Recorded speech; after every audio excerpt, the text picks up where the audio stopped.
दोस्तों, आज की कहानी है जिस लड़के ने मेरे जिस्म का रस निचोड़ा उसको मैं कैसे भूल सकती हूँ। कहानी पसंद आए तो वीडियो को लाइक और सब्सक्राइब जरूर करना। सचमुच लड़कियाँ बड़ी भोली होती हैं। हाय, इतनी भोली भाली लड़कियाँ हमारे ज़माने में नहीं होती थी। होती तो क्या, हम प्यार का इजहार करने से चूकते। तब लड़कियों के घरों से बाहर भी बहुत कम निकलती थी। इक्का दुक्का जो घरों से निकलती थी वे बस 8वीं तक पढ़ने के लिए। मैं गांव देहात की बात कर रहा हूँ। शहर की बात तो कुछ और रही होगी।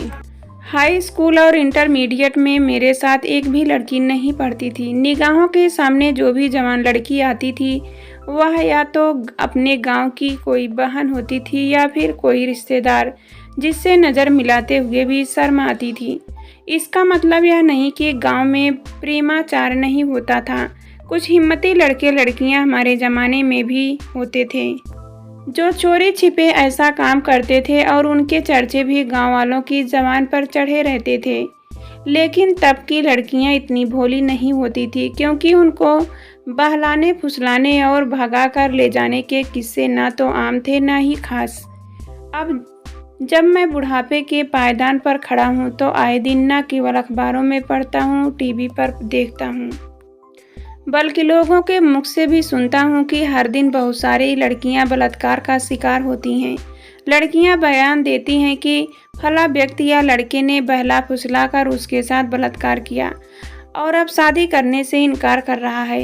यहाँ वास्तविक घटनाओं को अवसाद समझिए, तभी तो कहता हूँ कि आजकल की पढ़ी लिखी ट्रेन, बस और हवाई जहाज़ में अकेले सफ़र करने वाली, अपने माँ बाप को छोड़कर पराए शहरों में अकेली रहकर पढ़ने वाली लड़कियाँ बहुत भोली हैं। बताइए, अगर वह भोली और नादान न होती तो क्या कोई लड़का उनके मीठे मीठे बातों करके बहला फुसला कर अपने प्रेम जाल में फंसा सकता है और अकेले में ले जाकर उनके साथ बलात्कार कर सकता है? पुलिस ने लिखाई गई रिपोर्ट और लड़कियों के बयानों के आधार पर यह तथ्य सामने आता है कि आजकल की लड़कियां इतनी भोली भाली हैं कि वह किसी भी जान पहचान और कई बार तो किसी अनजान व्यक्ति की बातों तक में आ जाती और उसके साथ कार में बैठकर कहीं भी चली जाती हैं। वह व्यक्ति उनको बड़ी आसानी से होटल के कमरे या किसी सुनसान फ्लैट में ले जाता है और वहां उसके साथ बलात्कार करता है। बलात्कार के बाद लड़कियां वहां से बड़ी आसानी से निकल भी आती हैं।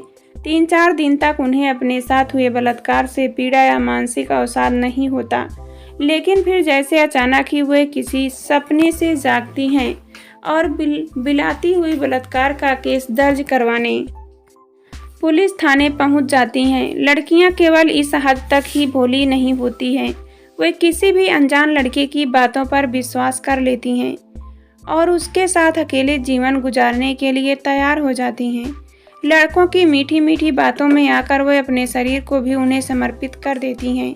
2-4 साल लड़के के साथ रहने पर उन्हें अचानक लगता है कि लड़का अब उनसे शादी करने वाला नहीं है, तो वे पुलिस थाने पहुंचकर उस लड़के के खिलाफ बलात्कार का मुकदमा दर्ज करवा देती हैं। सच, आज लड़कियां क्या इतनी भोली हैं कि उन्हें यहाँ तक समझ नहीं आता कि जिस लड़के को बिना शादी के ही मालपुआ खाने को मिल रहा हो और जिस मालपुए को जूठा करके वह फेंक चुका हो, वह उस जमीन पर गिरे मौले मालपुआ को दोबारा उठाकर क्यों खाएगा? मैं तो ऐसी लड़कियों का बहुत कायल हूँ। मैं उनकी बुद्धिमत्ता की दाद देता हूँ जो माँ बाप की बातों को तो नहीं मानती, लेकिन किसी अनजान लड़के की बातों में बड़ी आसानी से आ जाती हैं। हाय रे, आज की लड़कियों का भोलापन। लड़कियाँ इतनी भोली होती हैं कि वे अनजान या अपने साथ पढ़ने वाले लड़कों की बातों में तो आ जाती हैं, लेकिन अपने माँ बाप की बातों में कभी नहीं आती।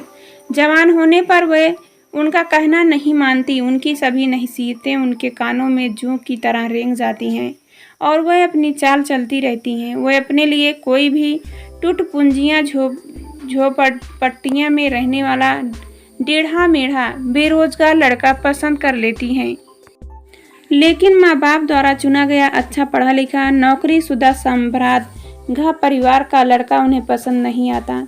इसमें उनका भोलापन ही झलकता है। वरना माँ बाप द्वारा पसंद किए गए लड़कों के साथ शादी करके हंसी खुशी जीवन न गुजरती, फिर उनको किसी लड़के के साथ कुछ सालों तक बिना शादी के रहने के बाद बलात्कार या मुकदमा दर्ज कराने की नौबत नहीं आती। आजकल के लड़कियों को तब तक अक्ल नहीं आती जब तक कोई लड़का उनके शरीर को पके आम की तरह पूरी तरह चूस कर उससे रस नहीं निचोड़ लेता। जब लड़का उसको छोड़कर किसी दूसरी लड़की को अपने प्रेम जाल में फंसाने के लिए आतुर दिखता है, तब वो इतने भोलेपन से भोली भाली बनकर जवाब देती हैं कि आश्चर्य होता है कि इतनी पढ़ी लिखी और नौकरीशुदा लड़की इतनी भोली भी हो सकती है कि कोई भी लड़का उसे बहला फुसला कर शादी का झांका देकर उसके साथ 4 साल तक लगातार बलात्कार करता रहता है। हाय रे मासूम लड़कियों, इतने सालों तक कोई लड़का तुम्हारे शरीर से खेल रहा था, लेकिन तुम्हें पता ही नहीं चल पाया कि वह तुम्हारे साथ बलात्कार कर रहा है। अगर शादी करने के लिए ही लड़की और उसके लड़के के साथ रहने को राजी हुई है तो पहले शादी क्यों नहीं कर ली थी? बिना शादी के वह लड़के के साथ रहने के लिए क्यों राजी हो गई थी? एक बार शादी कर लेती तब वह उसके साथ रहने और अपने शरीर को सौंपने के लिए राजी होती, लेकिन क्या किया जाए, लड़कियां होती ही इतनी भोली हैं कि उन्हें जवानी में अच्छा बुरा कुछ नहीं सूझता और वे हर काम करने को तैयार हो जाती हैं। जिसे करने के लिए उन्हें मना किया जाता है वे खुलेआम चिड़ियों को दाना चुगाती रहती हैं, और जब चिड़िया उड़ जाती है तब उनके दाना चुगने की शिकायत करती हैं। ऐसे भोलेपन का कौन नहीं लाभ उठाना चाहेगा? यह तो मानना पड़ेगा कि लड़कियों के मुकाबले लड़के ज़्यादा होशियार होते हैं, तभी तो वह लड़कियों को भोलेपन का फ़ायदा उठाते हैं। लड़कियां भोली न होती तो क्या अपने घर से अपनी माँ बाप के जेवर और बात की पूरी कमाई लेकर लड़कों के साथ रफू चर्क हो जाती। लड़के तो कभी अपने घर से कोई माल पत्ता लेकर उड़छनु नहीं होते, वे लड़की के साथ साथ उसके पैसे भी मौज उड़ाते हैं। और जब माल मता खत्म हो जाता है तो लड़की उनके लिए बासी फूल की तरह हो जाती है, और तब लड़के की आंखें उससे फिर जाती हैं। उसकी आंखों में कोई और मालदार लड़की आकर बस जाती है। बस लूटी गई लड़की की अक्ल पर पड़ा पत्थर अचानक ही टूट जाता है। अब भारतीय दंड संहिता की सारी धाराएं उसे याद आती है और वह लड़के के खिलाफ सारे हथियार उठाकर खड़ी हो जाती हैं। वह लड़का जो उसे दुनिया का सबसे प्यारा इंसान लगता था, अचानक अब उसे वह बद से बदतर लगने लगता है। लड़कियां अगर जीवन भर भोली बनी रहे तो पुलिस का काम आसान हो जाए। उनके क्षेत्र में होने वाली बलात्कार की घटनाएं समाप्त हो जाएंगी, क्योंकि तब कोई लड़की बलात्कार का मुकदमा दर्ज करवाने के लिए थाने नहीं जाएगी। कई साल तक लड़के के साथ बिना शादी के रहने पर भी उसे शादी का ख्याल तक नहीं आएगा। जब लड़की शादी ही नहीं करना चाहेगी तो फिर उसके साथ बलात्कार होने का सवाल ही पैदा नहीं होता। रही बात दूसरी लड़कियों की, जो बिना कुछ सोचे विचारे लड़कों के साथ रात हो या दिन कहीं भी चल देती हैं। पढ़ लिख कर भी उनकी बुद्धि पर पत्थर पड़े रहते हैं, तो उनका भला कोई नहीं कर सकता।